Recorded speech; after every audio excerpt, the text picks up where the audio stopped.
ဆောင်ကြနေမယ်မအော်တင်ကြအပေါ်ကင်းပြန်တီးကြဆိုကြကကြရပြီတော့မနေကူရွှေမြူးလေတဲ့ကြံ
NPR MP ကိုမီအုပ်စုက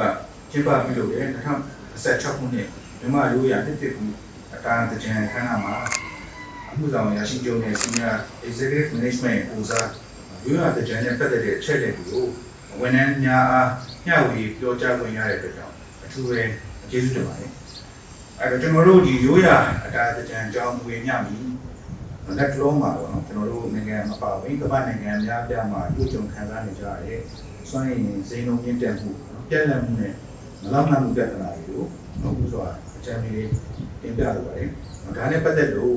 မလ9ရက်နေ့ကပြုလုပ်တဲ့ကုမ္ပဏီအုပ်စုရဲ့ဇီဝတဒါနစူပါ5တို့ပွဲမှာလည်းကျွန်တော်တို့ရဲ့အခုတော်ရရှိချုပ်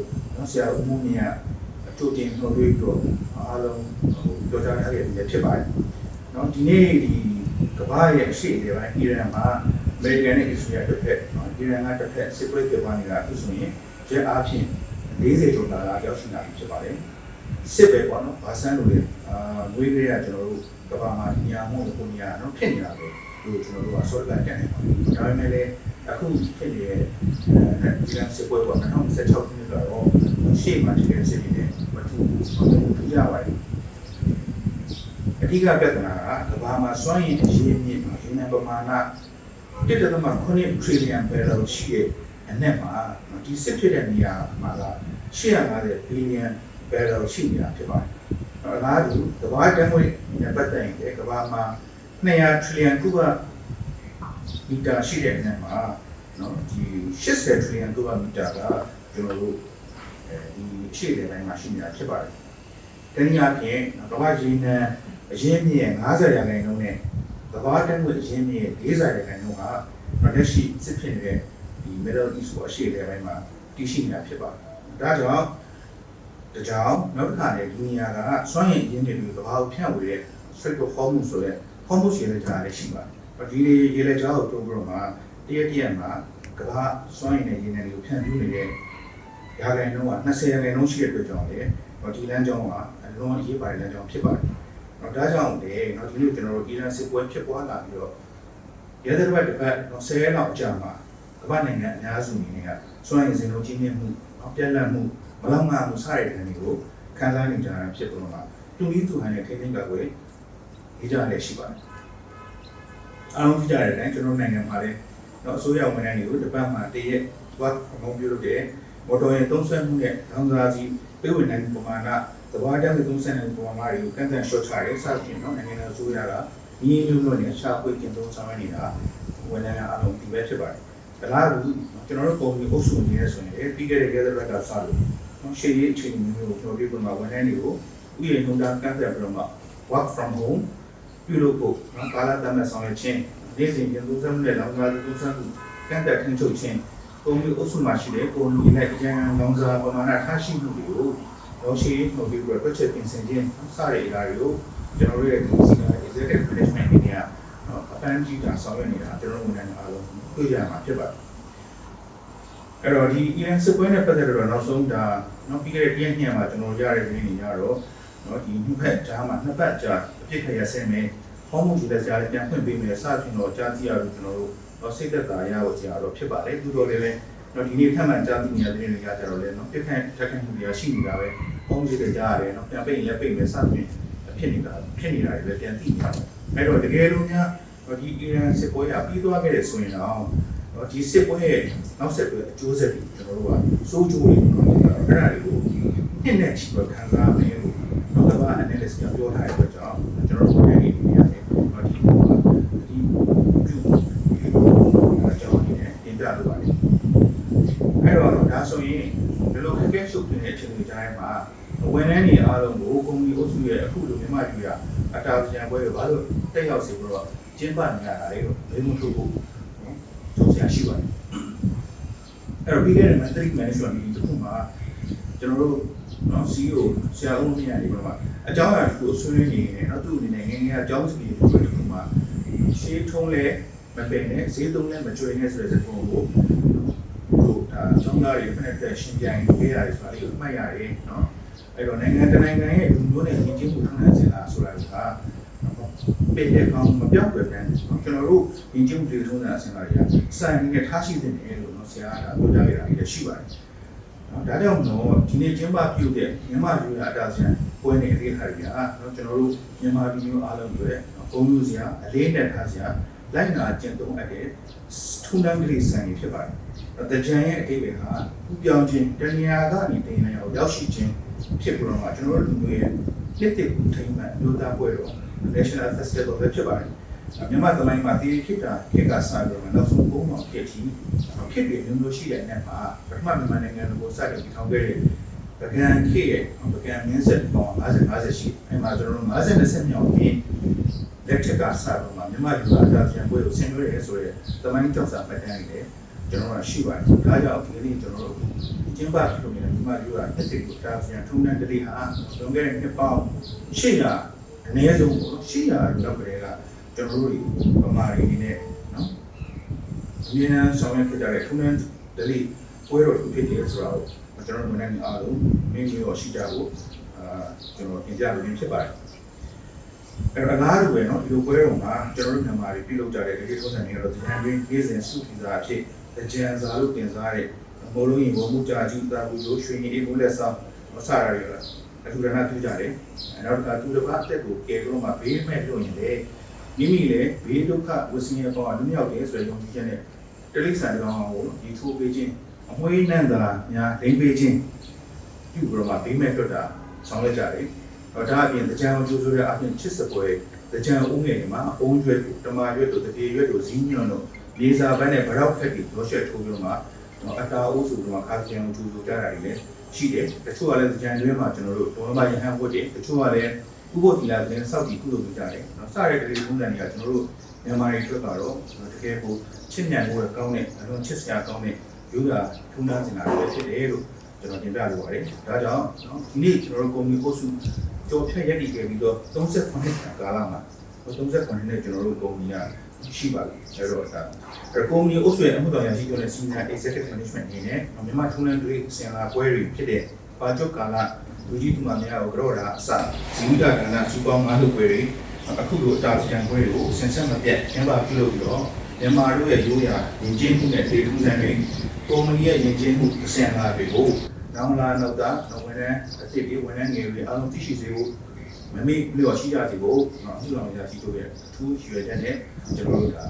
ကျင်းပပြုလုပ်နေတာလည်းဖြစ်ပါတယ်။ဒီကုန်းလုံးအနေနဲ့ကျွန်တော်တို့ကုမ္ပဏီကယခုနှစ် March လမှာထုတ်တဲ့ Insight Newsletter မှာပါတယ်အမှုဆောင်ရရှိတို့ရဲ့နှစ်သက်နှုတ်ခွန်းဆက်တော့အမှားစကားလေးကိုကျွန်တော်တင်ပြပါမယ်။နောက်အမှုဆောင်ရချုပ်ကကျွန်တော်တို့ကုမ္ပဏီအုပ်စုဝန်ထမ်းမိသားစုအားလုံးအဖြစ်ငြိမ်းချမ်းနှစ်သက်နိုင်အပြုသဘောလက္ခဏာဆောင်သောစိတ်သစ်လူသစ်မျှော်လင့်ချက်ယုံကြည်ချက်တင်ညာနဲ့အတူကုမ္ပဏီစီမံကိန်းနဲ့လုပ်ငန်းများကိုအားကျိုးမှန်တဲ့ပူးပေါင်းပါဝင်ဆောင်ရွက်ပေးသွားကြရင်အလေးနဲ့တိုက်တွန်းလိုက်ပါပြီလို့နော်ဒီဆော်ဩထားပါတယ်ဒါ ဒါကြောင့် CEO ရဲ့လမ်းညွှန်ချက်ပါအတိုင်းပဲအားလုံးကျွန်တော်တို့ဝန်ထမ်းအားလုံး CEO ရဲ့အမှာစကားအတိုင်းလာမယ့်နှစ်သက်မှာပူးပေါင်းဆောင်ရွက်ပေးသွားကြဖို့လေSenior Executive Management ကိုစားဒီနေရာကနေပြန်ကျွန်တော်ထပ်မံစော်တင်ပြလိုက်ရပါတယ်အခုရောက်ရှိလာမယ့်အတားကျန်အပါဝင်မြန်မာနှစ်သက်ကူကာလမှာအမှုဆောင်ရရှိတို့ဆရာမိုးမြင့်နဲ့မိသားစုဝင်များ Senior Executive Management အဖွဲ့ဝင်များ Executive Management အဖွဲ့ဝင်များကျွန်တော်တို့ကုမ္ပဏီကိုအခုလိုထေဝါခဏရက်တည်နိုင်အောင်တည်ရနိုင်အောင်တော့ကြာရတဲ့နိုင်မှာအစဉ်ကြိုးပမ်းဆောင်ရွက်ပေးကြရရှိတဲ့ကျွန်တော်တို့ရဲ့ဝန်ထမ်းမိသားစုအားလုံးစိတ်ချမ်းသာခြင်းကိုယ်ကျန်းမာခြင်းနဲ့ပြည့်စုံပြီးတော့လူဝင်ဆန္ဒများပြီးဝနိုင်ကြပါသည်ကြောင့်ဆုတောင်းမေတ္တာပို့သပါတယ်အားလုံးကျေးဇူးတင်ပါတယ်ခင်ဗျာ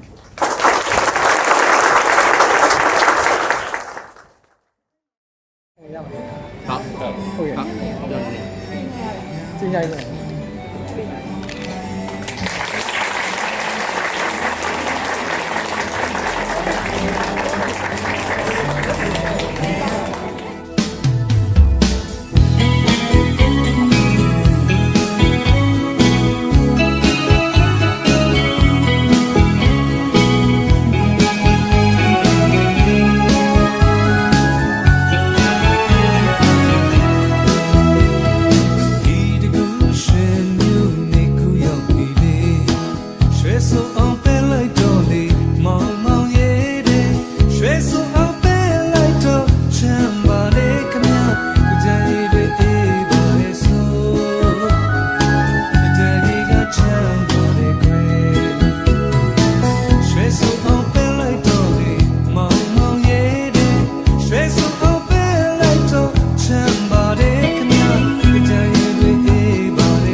စိတ်တည်လူသွင်းတဲ့ပျော်ရွှင်ချမ်းမြေ့ပါစေရှင်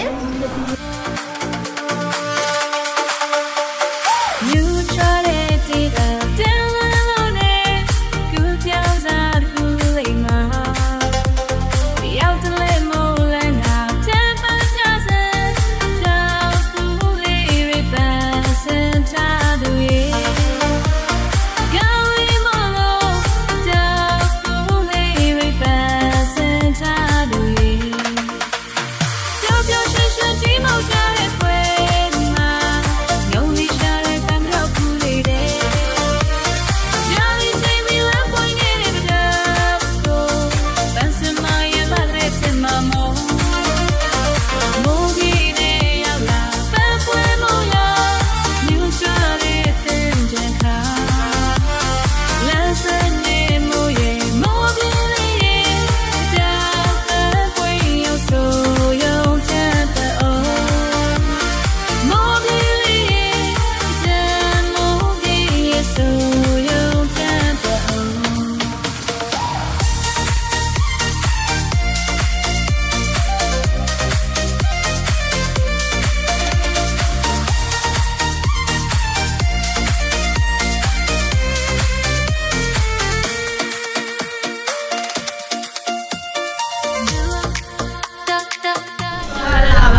ပြေလာတိုးတက်ပါစေရှင်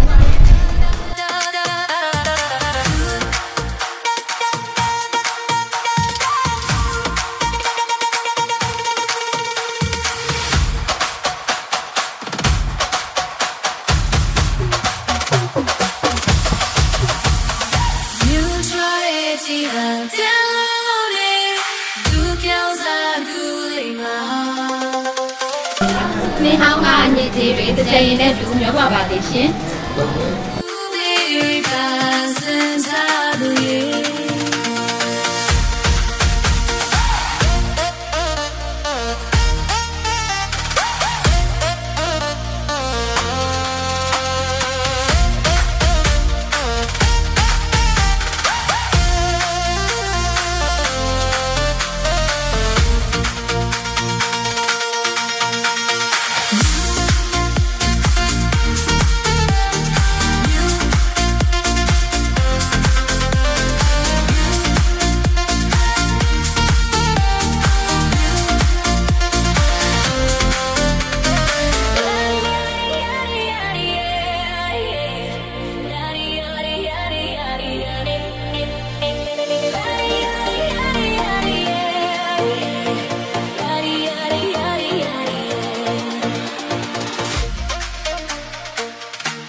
စီဝန်ထမ်းများအားလုံးကိုစိတ်နှပြကျန်းမာချမ်းသာကြပါစေရှင်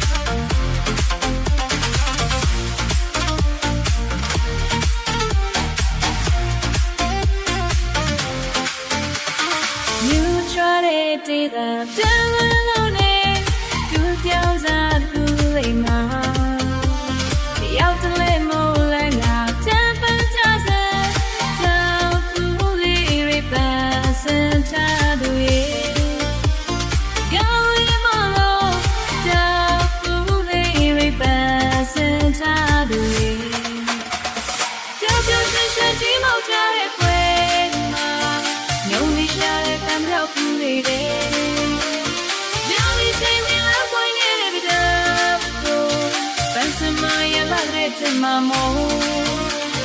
mugire yaula, papue moya, mutuale tenjanka.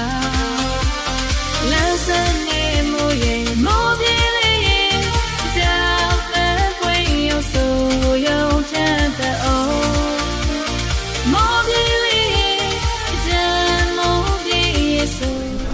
ညီမပြည်သူပြည်သားအားလုံးဘေးရန်ကင်းပါပြီးနေကြကြပါစေရှင်